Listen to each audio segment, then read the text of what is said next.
नमस्कार दोस्तों, स्वागत है आप सभी लोगों का एक बार फिर से आपके अपने चैनल उत्तराखंड ज्ञान कुंभ पर। तो आज यहाँ पर फिजिक्स के कुछ महत्वपूर्ण प्रश्नों को लिया गया है, तो जो आपके आने वाले एग्जाम में आपके लिए काफ़ी मददगार साबित होंगे। तो आप जल्दी से वीडियो को लाइक कर दें, दोस्तों के साथ जल्दी से वीडियो को शेयर कर दें। और अगर अभी तक आपने चैनल सब्सक्राइब नहीं किया तो नीचे आपको जो सब्सक्राइब का बटन दिख रहा है उस पर क्लिक कर चैनल को सब्सक्राइब कर दें और बेल आइकन को दबा दें। और लास्ट में आप लोग कमेंट कर ज़रूर बताएं कि आपके टोटल 20 में से कितने प्रश्न सही हुए और आपका स्कोर कितना रहा। तो आइए शुरू करते हैं फिजिक्स का। आज का आपका जो पहला प्रश्न है वह है, कैपलर ने ग्रहों के गति संबंधित कितने नियम दिए। और इसका सही जवाब होगा ऑप्शन सी, 3। तो आप लोगों को ध्यान रखना है कि कैपलर ने ग्रहों के गति संबंधित टोटल 3 नियम दिए। तो वो 3 नियम कौन से थे, तो आप यहाँ पर देख सकते हैं। जो पहला नियम था वह था कक्षाओं का नियम। तो इस नियम के अनुसार सभी ग्रह दीर्घवृत्तीय कक्षाओं में गति करते हैं तथा सूर्य इसकी एक नाभि में स्थित होता है। तो यह था आपका पहला नियम, जो था कक्षाओं का नियम। फिर आपका जो सेकंड नियम था वह था क्षेत्रफलों का नियम। इस नियम के अनुसार किसी ग्रह को सूर्य से मिलाने वाली रेखा समान समय अंतरालों में समान क्षेत्रफल तय करती है। तो यह था आपका क्षेत्रफल संबंधित कैपलर का दूसरा नियम। और जो तीसरा नियम दिया कैपलर ने वह था आवर्त कालों का नियम। तो जो आवर्त कालों का नियम था इसके अनुसार किसी ग्रह के परिक्रमण काल का वर्ग उस ग्रह द्वारा अनुरेखित दीर्घ वृत्त के अर्ध दीर्घ अक्ष के घन के अनुक्रमानुपाती होता है। तो यह था आपका आवर्त कालों का नियम। तो आपको ध्यान रखना है कि कैपलर ने टोटल 3 नियम दिए। पहला था कक्षाओं का नियम, दूसरा क्षेत्रफलों का नियम और तीसरा था आवर्त कालों का नियम। फिर आज का आपका जो दूसरा प्रश्न है वो है, सार्वत्रिक गुरुत्वाकर्षण का नियम किसने प्रतिपादित किया। और इसका सही जवाब होगा ऑप्शन ए, न्यूटन। तो आपको ध्यान रखना है जो सार्वत्रिक गुरुत्वाकर्षण का नियम है, यूनिवर्सल ग्रेविटेशनल लॉ, इसका प्रतिपादन न्यूटन ने किया। और इसके बारे में जो महत्वपूर्ण जानकारी वो आपको ध्यान रखनी है, आप देख सकते हैं जो आपका सार्वत्रिक गुरुत्वाकर्षण का नियम न्यूटन ने दिया। इसके अनुसार किसी दो वस्तुओं के बीच कार्य करने वाला आकर्षण बल वस्तुओं के द्रव्यमानों के गुणनफल के समानुपाती तथा उनके बीच की दूरी के व्युत्क्रमानुपाती होता है। तो आपको ध्यान रखना है कि जो ये सार्वत्रिक यूनिवर्सल ग्रेविटेशनल लॉ है, इसके अनुसार अगर कोई दो वस्तुएं हैं तो उनके बीच में जो कार्य करने वाला जो आकर्षण बल होता है वह उनके द्रव्यमानों के गुणनफल के तो समानुपाती होता है, परंतु उनके बीच की दूरी के व्युत्क्रमानुपाती होता है।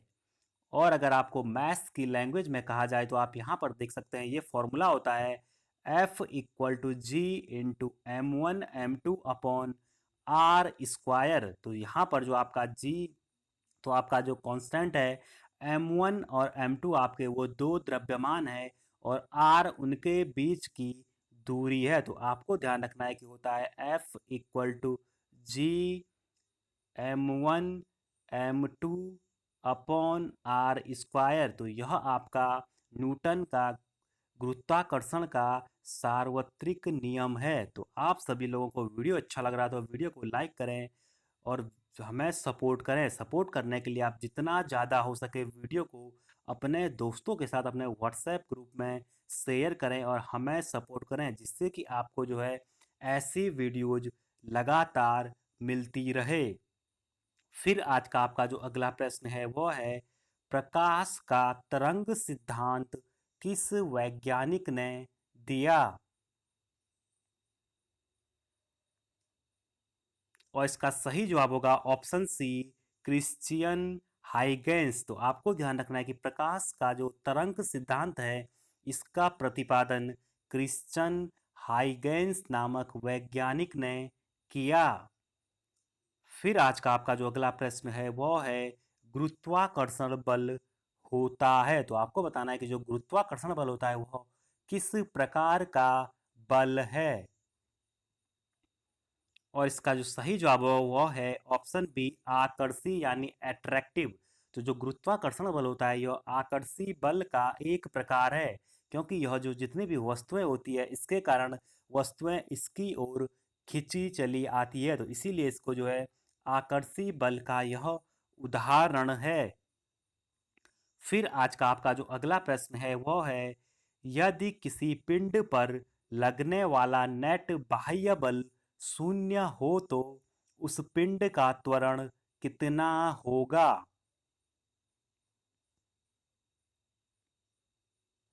और जो इसका सही जवाब होगा वह होगा, उसका जो त्वरण होगा वह भी शून्य होगा। तो इससे जुड़ी जो महत्वपूर्ण जानकारी आपको ध्यान रखनी है आप यहाँ पर देख सकते हैं, यदि किसी पिंड पर लगने वाला नेट बाह्य बल शून्य हो तो उसका त्वरण शून्य होता है। शून्येतर त्वरण तभी हो सकता है जब पिंड पर कोई नेट बाह्य बल लगता हो। तो आपको जो है ये इसके बारे में महत्वपूर्ण जानकारी ध्यान रखनी है। फिर आज का आपका जो अगला प्रश्न है वो है, आपेक्षिकता का सिद्धांत किसने दिया?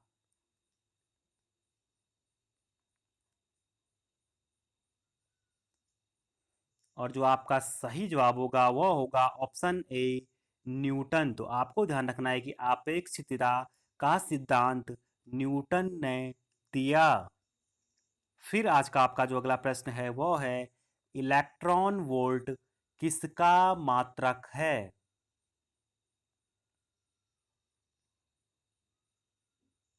और इसका सही जवाब होगा ऑप्शन ए, एनर्जी यानी ऊर्जा। तो आपको ध्यान रखना है जो इलेक्ट्रॉन वोल्ट है यह ऊर्जा का मात्रक है। और इसके बारे में जो महत्वपूर्ण जानकारी आपको ध्यान रखनी है तो यहाँ देख सकते हैं, इलेक्ट्रॉन वोल्ट ऊर्जा की इकाई है। इसको स्मॉल ई और वी से प्रदर्शित किया जाता है। और काफ़ी बार पूछा जा सकता है कि एक इलेक्ट्रॉन वोल्ट कितने जूल के बराबर होता है। तो आप नोट डाउन कर लें, 1 इलेक्ट्रॉन वोल्ट इक्वल टू होता है 1.602 इंटू 10 की पावर -19 जूल। तो इसको आप जो है नोट डाउन कर लें कि एक इलेक्ट्रॉन वोल्ट कितने जूल के बराबर होता है। फिर आज का आपका जो अगला प्रश्न है वो है, निम्न में से कौन प्राथमिक रंग है? तो आपको बताना कि इनमें से कौन प्राइमरी कलर के उदाहरण हैं।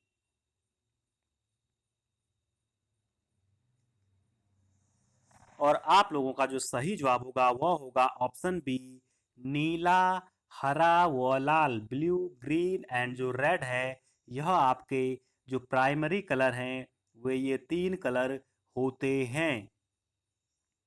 फिर आज का आपका जो अगला प्रश्न है वो है, दो विद्युत आवेशों के बीच लगने वाला बल किस से संबंधित है?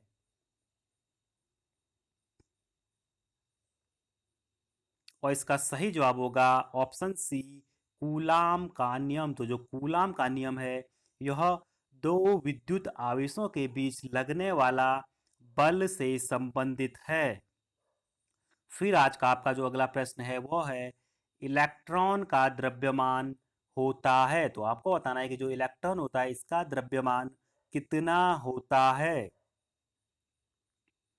और इसका सही जवाब है ऑप्शन ए, 10 की पावर -30 kg। तो आपको ध्यान रखना है कि इलेक्ट्रॉन का द्रव्यमान 10 की पावर -30 kg होता है। फिर अगला प्रश्न है आपका, 1 किलोवाट घंटा का मान जूल में कितना होगा?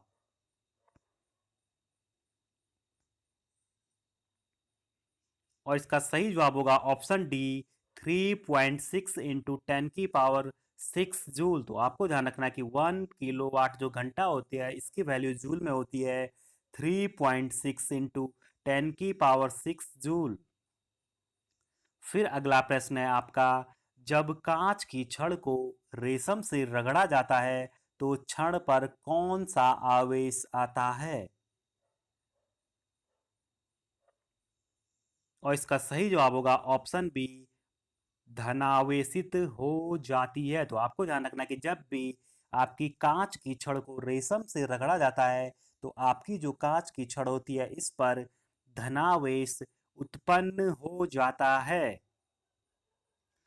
फिर आज का आपका जो अगला प्रश्न है वो है, शुष्क सेल यानी जो ड्राई सेल है यह उदाहरण है।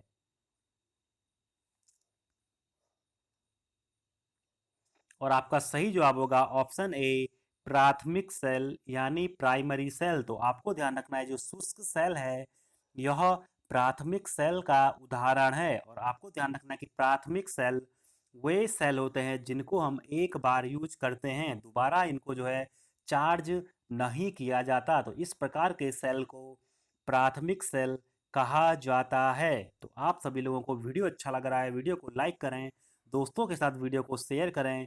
और अभी तक अगर आपने चैनल सब्सक्राइब नहीं किया तो नीचे आपको जो सब्सक्राइब का बटन दिख रहा है उस पर क्लिक कर चैनल को सब्सक्राइब कर दें और बेल आइकन को प्रेस कर दें। फिर आज का आपका जो अगला प्रश्न है वो है, अवश्रव्य तरंगों की आवृत्ति होती है। और इसका सही जवाब होगा ऑप्शन बी 20 हर्ट्ज से कम। तो आपको ध्यान रखना है कि जो अवश्रव्य तरंगे होती है इनकी आवृत्ति 20 हर्ट्ज से कम होती है। फिर नेक्स्ट प्रश्न है आपका, ध्वनि तरंगें सबसे तीव्र गति से चलती है। और इसका जो आपका सही जवाब होगा वो होगा ऑप्शन सी ठोसों में। तो आपको ध्यान रखना है कि जो ध्वनि तरंगें होती है वह सबसे तीव्र गति से आपकी सॉलिड्स में गमन करती है। फिर आज का आपका जो नेक्स्ट प्रश्न है वो है, ध्वनि के कौन से गुण के कारण, यहाँ पर आपका ये मिसप्रिंट हो गया है तो आपका गुण होगा। तो आपको बताना है कि ध्वनि के कौन से गुण के कारण कोई ध्वनि मोटी व पतली होती है। तो इसका सही जवाब होगा ऑप्शन ए तारत्व। फिर आज का आपका जो अगला प्रश्न है वो है, किसी वस्तु का वेग दोगुना करने पर उसकी गतिज ऊर्जा होगी। और आपका सही जवाब होगा ऑप्शन सी 4 टाइम्स यानी 4 गुनी। तो आपको ध्यान रखना है कि अगर किसी वस्तु का वेग दोगुना कर दिया जाए तो उसकी जो गतिज ऊर्जा होगी उसमें 4 गुनी वृद्धि होगी। और आपका जो गतिज ऊर्जा होती है उसका जो फॉर्मूला होता है आपको ध्यान रखना है वह होता है ½ mv²। फिर आपका जो अगला प्रश्न है वो है, एक जल भरे गिलास में बर्फ का टुकड़ा तैर रहा है, बर्फ के पिघलने पर गिलास में जल का तल पर क्या प्रभाव पड़ेगा? और इसका सही जवाब होगा ऑप्शन बी, जो आपका वाटर लेवल होगा ग्लास में वह हमेशा आपका इक्वल रहेगा यानी समान रहेगा, उस पर कोई प्रभाव नहीं पड़ेगा। फिर आज का आपका जो अगला प्रश्न है वो है, किसी व्यक्ति द्वारा अपना पूर्ण प्रतिबिंब देखने के लिए दर्पण की न्यूनतम लंबाई होनी चाहिए।